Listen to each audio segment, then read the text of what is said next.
Secretary Kerry and the State Department expresses our deep sympathy to all those affected by the explosion in central Bangkok, Monday night their time, this morning our time.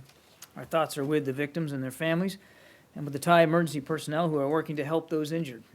The U.S. Embassy in Bangkok has issued an emergency message for U.S. citizens, advising them to avoid the area and to monitor local media for updates. Just following up on Thailand, is the U.S. providing any assistance? Honestly, and Thai authorities are investigating this.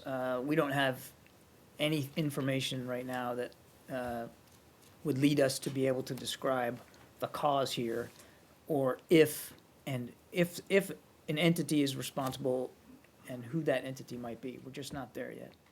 The travel to Moscow by IRGC Commander Qasem Soleimani and the previous.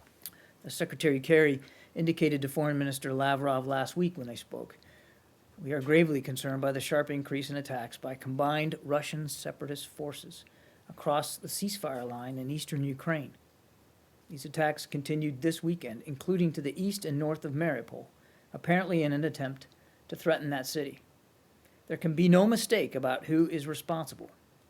Russia and the separatists are launching these attacks, just as they escalated the conflict last August." Engagement destabilizing to some of these other efforts that the U.S. has been pushing for. OSCE reports show that the majority of ceasefire violations are committed by combined Russian separatist forces in direct violation of the Minsk agreements. We continue to urge an immediate ceasefire and full implementation of the Minsk obligations.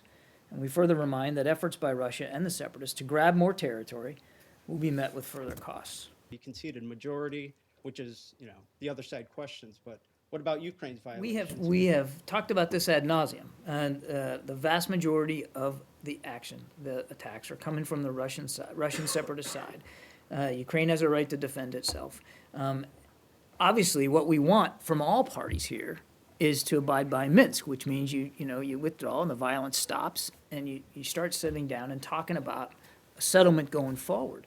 But make no mistake of where the vast majority of these attacks are coming from. Michael?